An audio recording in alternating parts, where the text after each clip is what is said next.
Hello, you metal pilgrims, and welcome to yet another episode of our new segment on the show of video album reviews. Today, we are going to talk about the latest release by Draconian, which is actually due on October 30th, Under A Godless Veil. But as always, before we start, I'd like to take a moment and invite you to join the conversation and subscribe to Metal Pilgrim Community on YouTube, Instagram, or any other social media you hang out at. To thrash me in the comments, submit your questions for the future interview guests, reviews, and much, much more. So here you go.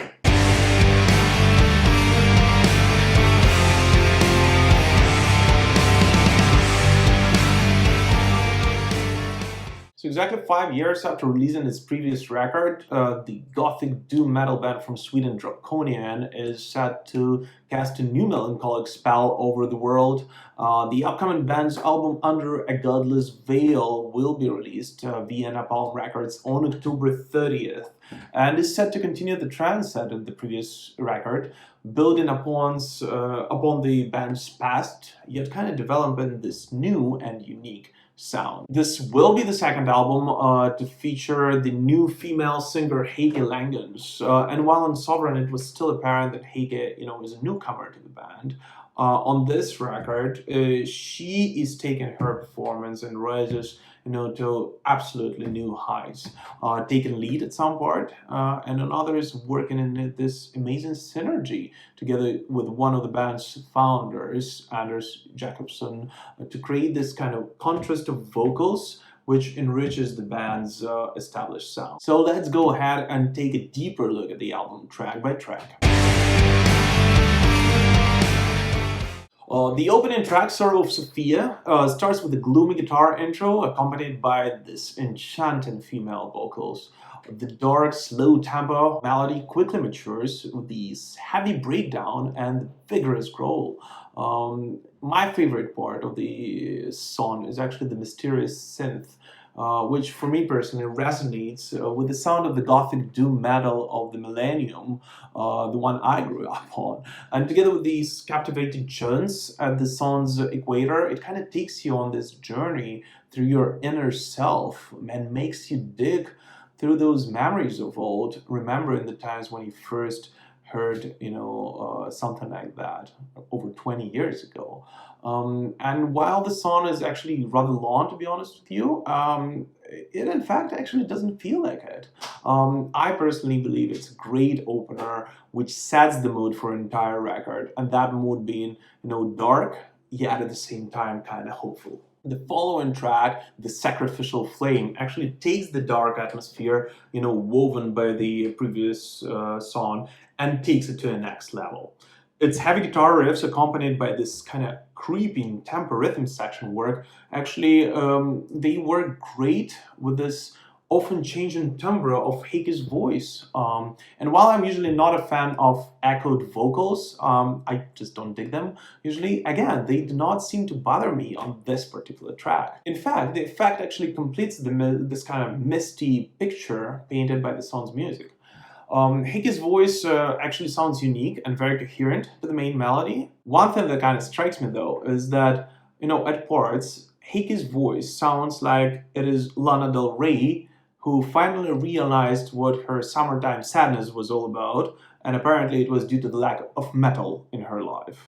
And while Heike actually leads in the first half of the song, actually Anders does take control in the latter part, and it is he who lays the ground to this masterful guitar solo by Johan Eriksson towards the song's end. And then there's Lustrous Heart, which was also released as one of the singles, and this song actually changes the tone completely and opens this way for the ray of light into this dark atmosphere that was painted by the previous tracks. Its mood, despite being extremely melancholic, is somewhat optimistic and even light at parts. And its music does not weigh heavy on its listeners like the previous track does.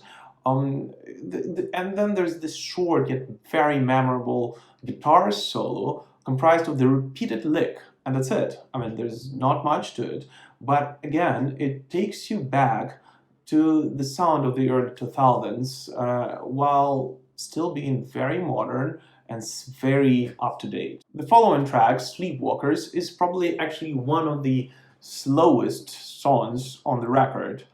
Yet at the same time, it may be one of the most passionate ones. Its whole essence is actually captured in this extremely memorable chorus, which gets stuck in your head for a very long time. And actually, as far as I know, this track will be released as one of the singles very soon, so you will have a chance to check it out before the album release. The last one of the singles on this album's track list is Moon Over Sabbath.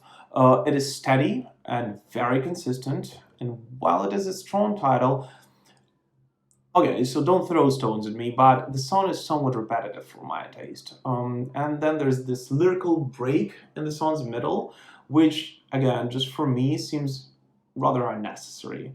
Again, don't get me wrong, it is a strong and powerful track, yet I personally think that it is not the strongest one on this particular record. It is then followed by Burial Fields, though, which is the most contrasting song on the record for sure. The track is kind of a lyrical interlude, which is skillfully placed exactly in the middle of the album, and it was done on purpose. This placement actually gives the listener actually a space to breathe. And while the song is completely deprived of all the aspects of a classic metal song, including any of the heavy guitar riffs, it does not feel out of place for the record at all. And to be honest with you, looking back at the entire record right now as a whole, I believe that this song is an essential part of this record, and this is what makes it very cohesive. The Scythian actually opens a completely different side of the band's sound. It is a much more quick-paced track with the multiple heavy breakdowns and a masterful rhythm section work. It is here where Anders Jakobsson actually opens up and delivers an outstanding vocal performance. I've personally been waiting for it for an entire record. His repetitive scream both adds to the song's heaviness and kind of lays the foundation and lays this way into a powerful and vigorous climax with this simple yet very, very memorable guitar lick and this enchanting vocal performance by Heike. Again, for me personally, this may be actually one of the strongest tracks on the album, so you make sure to check it out. It is then followed by Claw Marks on the Throne, which is very hopeful, yet at the same time, not the most memorable track on the album. Its intro is rather long, but the good part is that the chorus is absolutely stunning. The song is actually a tearful one, but at the same time, it actually kind of shines hope on this kind of weird, deeper level when you listen to it.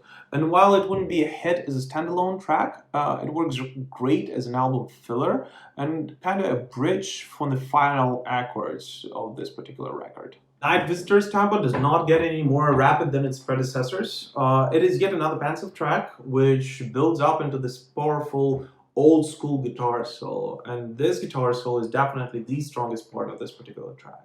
Again, the sole purpose of it is, on this album, right, is to add a missing puzzle for all others to work in synergy and to open the gates for the record's closer. And it does so well, with Ascent into Darkness actually being the culmination of this record. It combines the different aspects presented earlier on this record and puts them all together. So it has everything, all the little bits and pieces from each one of the tracks presented before, and acts as a melting pot and a great closer for the album. It has multiple tempo changes, it has vigorous growl, enchanting female vocals, and a great guitar work. And while the track is almost 9 minutes long, which is long even for a metal track, it is extremely saturated and vibrant. A great album closer by any means, which make you actually long for more.